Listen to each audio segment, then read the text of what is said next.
Hey y'all, what's up? I'm Kashawn and you are watching The Book Archer.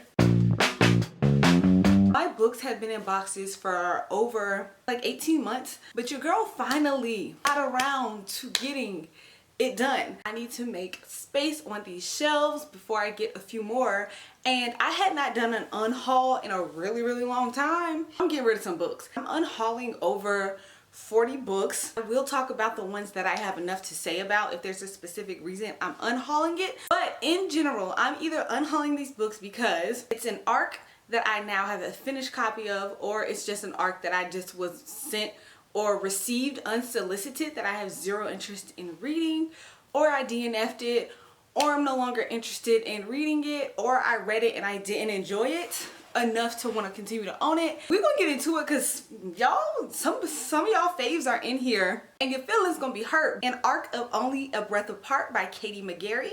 Overwhelmed, Work, Love, and Play When No One Has the Time by Bridget Schultz.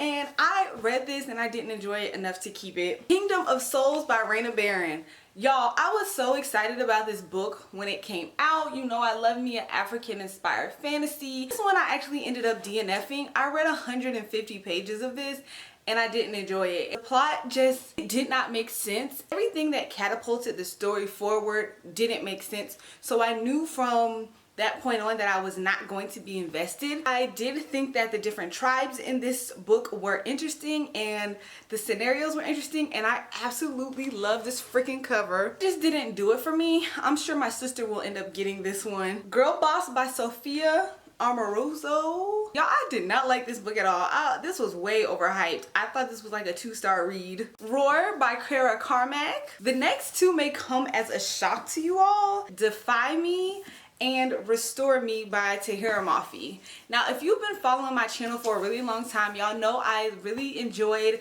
the Shatter Me trilogy, the original trilogy, when it first came out years and years ago. I binge read the series and it was such a pleasant story arc. And when she came out with the second half, I was excited to continue on with it. However, when I just think about looking back on reading these two books, I think I gave them favorable ratings at the time. Like, I think I gave one a 4-star and the other one a 3.5 star. It's nowhere, not even close to how good the first half of the trilogy was to me. And I think I'm gonna let it go. Now, I do plan on listening to Imagine Me, the final book in this trilogy. So if I end up liking the last book, then I will decide to keep these, but I just don't feel like I'm going to. I just don't even see what the point of this being extended was. So I feel like maybe authors should just leave series alone. Like, just leave it alone. If it's already good, it's already had its time, keep it pushing, keep it moving. Next is Margaret Atwood, The Handmaid's Tale. Cause You Love to Hate Me, 13 Tales of Villainy.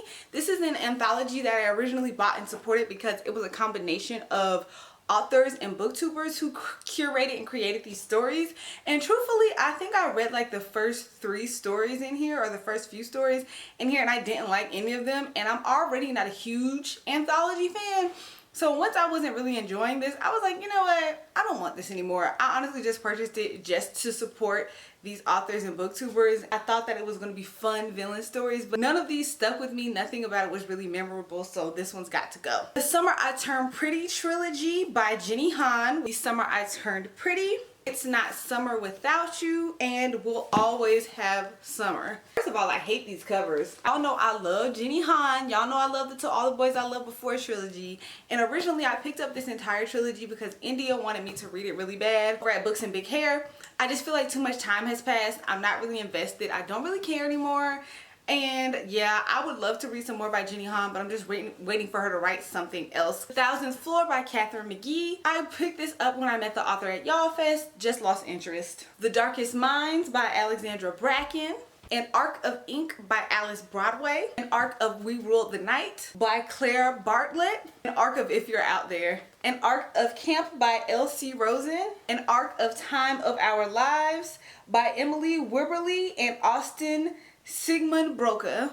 An Arc of The Last Confession of Autumn Casterly by Meredith Tate. An Arc of Only Love Can Break Your Heart by Catherine Weber. An Arc of Blood Countess by Lena Popovic. I'm going to show these two arcs together because I have the finished copies of both of these, which is why I'm getting rid of the arcs, because I already have the finished copies. The first one is Queen of the Conquered by Kaysen Callender, and the 10,000 Doors of January by Alex Harrow. These two I'm getting rid of are, oh y'all, this arc stack is falling over, Lord Jesus. Hold on, hold on. Ah! Disaster. The next two that I'm getting rid of are Cinder and Winter by Marissa Meyer. So I read the entire Lunar Chronicles and I loved these. I had such a great time with these. However, I don't see myself rereading the series, and I only own the first book and the last book. So even if I did want to reread them, I would have to purchase Scarlet and Crest. Marissa Meyer has the type of books that you enjoy them and you love them while you're reading them, but I never like catch myself thinking about Marissa Meyer books. These are some of the books I first read when I got on BookTube, so like I can't believe I'm getting rid of them, but they really just don't have a place on my shelves anymore. An Arc of the Loop by Ben Oliver, An Arc of the Traitor's Game by Jennifer Nielsen, An Arc of Owls of Blood and Stone by Micaiah Lucier, Book 1 and a Book of Spirit and Thieves by Morgan Rhodes, The Graces by Lori Eve.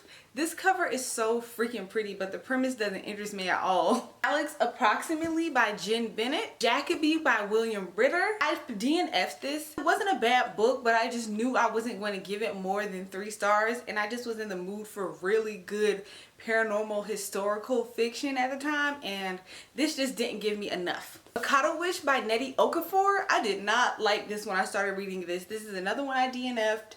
I thought the writing style was way too young and simplistic, and yeah, I was not a fan. What We Buried by Kate A. Borman.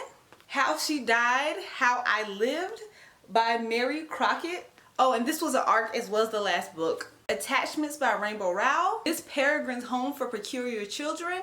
Y'all, I don't even know why I bought this. I got it, well, I see why I bought it. It was only $2, but I never had any interest in reading this series, so this was just like, oh, it's $2, I'll grab it because I see it. Eleanor and Park by Rainbow Rowell, An Ember in the Ashes by Saba Tahir, and A Torch Against the Night by Saba Tahir. When this book first came out, it had a lot of hype surrounding it. I remember reading it and really enjoying it. I enjoyed that it didn't remind me of any other fantasy that I read. It wasn't like any typical medieval fantasy. It had a different type of vibe around it. However, it took like 2 years for the second book to come out, and then I think there was like another year or two break in between like the finale that's coming out this year, I think, finally, and that's too much time investment. The next one is And I Darken by Kirsten White. There have been so many people with similar reading taste than me that did not like this, or they only liked the first book and then they didn't continue on with the series, and I was only mildly interested in it from the beginning, and then I just got this book on sale, so the mild interest has now turned to like, I'll just save the space on my shelf for something else that I know I want to read. Next on the list is Flame in the Mist by Renee Ahdieh. I don't think that Renee Ahdieh is an author for me anymore. I remember when she put out her Wrath and Dawn duology. I liked the first book, but I didn't think it was really worth the hype. And not only that, but I always hear like mixed reviews about Flame in the Mist. I was mostly interested in it because it was a Mulan retelling, I'm pretty sure. Her books always have the greatest premises, like they sound so good. But then whenever I hear about them after, they always fall flat, and I was already partial to her writing style when I read her first book or series, so it's kind of like I'm not hype buying Renee Ahdieh books anymore, so this one has got to go. I actually read this one this month and I DNF'd it, which I will talk more about in, well, I attempted to read it this month and then I DNF'd it, and I will talk more about that in my May wrap up. I don't need this on my shelves. Lastly, a book that does not exist in my mind, that I do not want to mention ever again, and I'm just going to act like it has nothing to do with the original greatness of this up here, and that is Harry Potter and the Cursed Child, which is part 1 and 2 of the original screenplay that's supposed to take place with Harry Potter's child in present day magical world. This doesn't exist. Take a look at it and see it for the last time. This is not a part of the Harry Potter universe, the world. I do not want this on my shelves tainting the love and joy I feel when I look at the original Harry Potter series. Whew. It feels so good to get rid of books because you make room for books that you really want to read. Leave your thoughts in the comment section below. What are some books that you are thinking about unhauling, or what are some ones that you were really shocked that I unhauled? Don't forget to follow me on Twitter and Instagram at The Book Archer, and I will see you guys in my next video. Bye!